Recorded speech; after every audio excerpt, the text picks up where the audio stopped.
Greetings everyone, and welcome back to our Standing Watch program.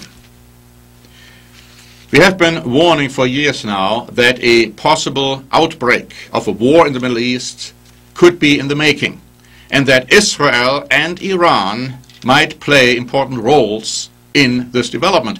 Now, since we have been talking about it for so long, and others have too, some have asked the question, well, is it really realistic to believe that? Could people be that stupid to really start a war in the Middle East? Now, I'd like to brief you a little bit on recent developments as reported in the press to bring you up to date as to what is happening. Here is an article by the Associated Press dated July 29, 2012, having this to say. An Israeli newspaper reported Sunday, and it was Haaretz, that the Obama administration's top security official has briefed Israel on U.S. plans for a possible attack on Iran, seeking to reassure it that Washington is prepared to act militarily should diplomacy and sanctions fail to pressure Tehran to abandon its nuclear enrichment program.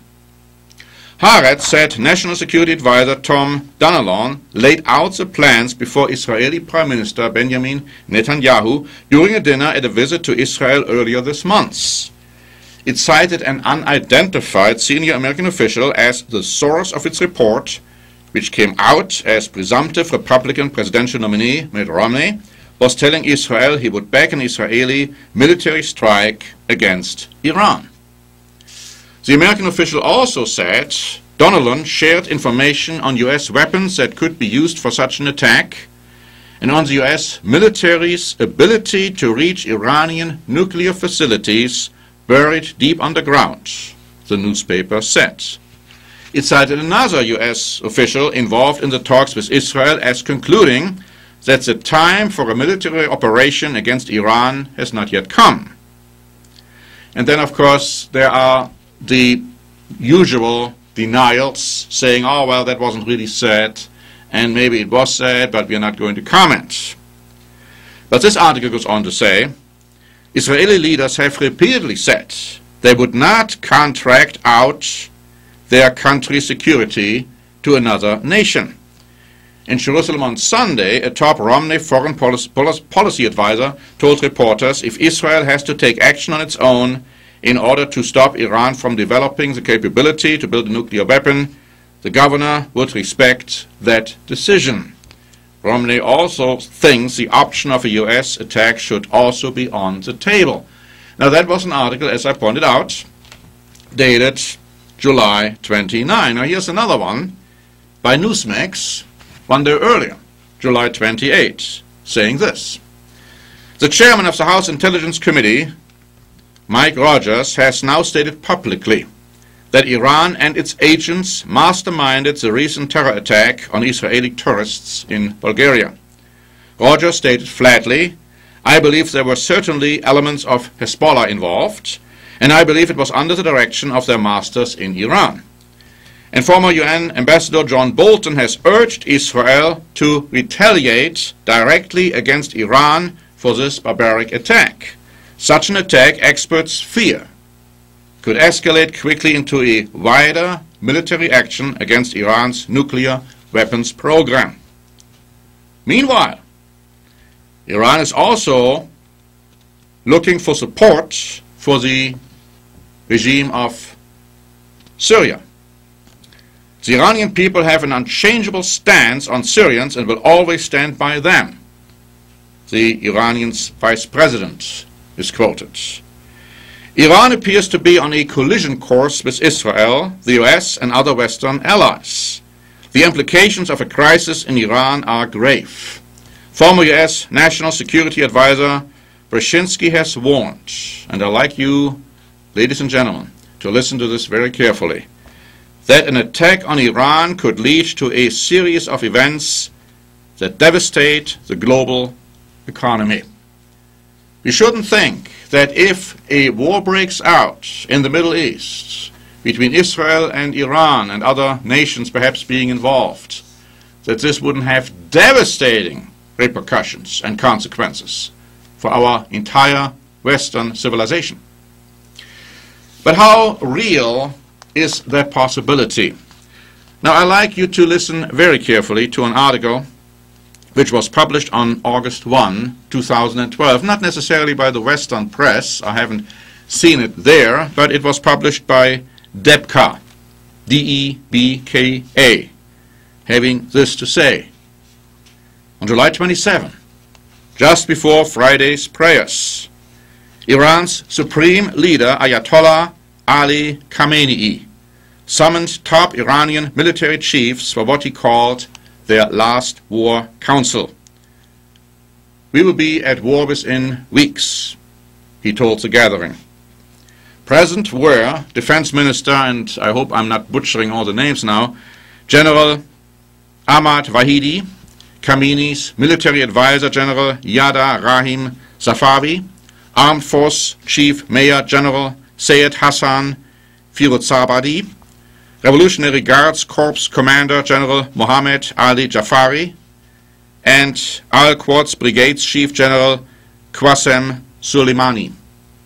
The commanders of the Air Force, the Navy, and ground forces were also there. So we are talking about the entire military and army of Iran.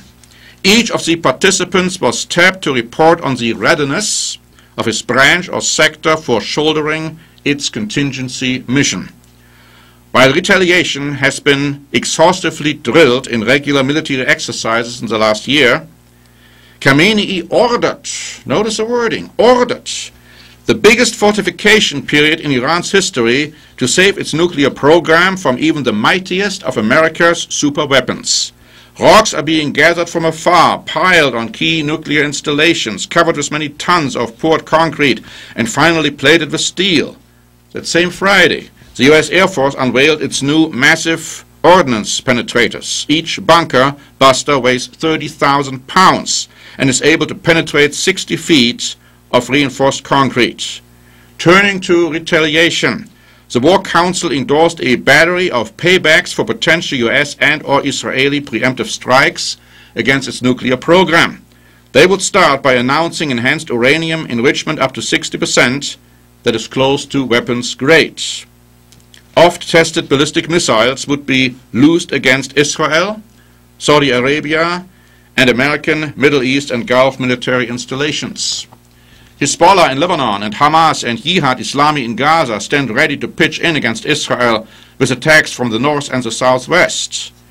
Saudi oil exports terminals would be blown up, and mines sown in the Strait of Hormuz to impede the export of 1/5 of the world's oil.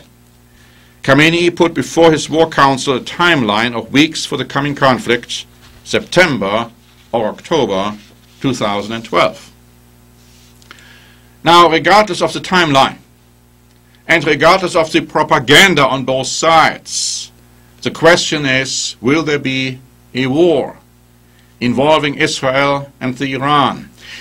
You know, my friends, surprisingly, the Bible is kind of silent about this, but it does say that in the future, Israel will receive a wound, implying that in a coming war, it will not succeed. And when that happens, and you read that in the book of Hosea, the state of Israel will come to Europe, trying to get help from Europe, not from America. For whatever reason, it's not even bothering anymore by that time to ask for help from America. It will go to Europe, Germany in particular. But we also read that Europe is not going to help them either. At that time, there's not going to be any hostile relationships, interestingly enough, revealed at least in Scripture between Europe and Iran. That will come, but that will come after Israel has received that wound. So it's very interesting to watch the events as they are going on in the Middle East in the light of biblical prophecy. The Bible is telling us something very different from what most people are assuming today. The Bible is telling us that ultimately a United States of Europe will attack the state of Israel and then also become an enemy to Iran, but apparently not necessarily prior to that. Now, the press doesn't give us that picture.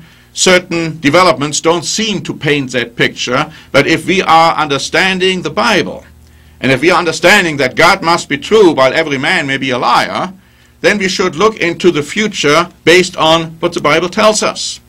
And we are going to show you, in light of biblical prophecy, what is going to happen. Because a war is going to break out in the Middle East in the future. That is certain. So we should keep watching as to what is going to happen and what is happening. And until next time, this is Norbert Link, and I thank you for listening.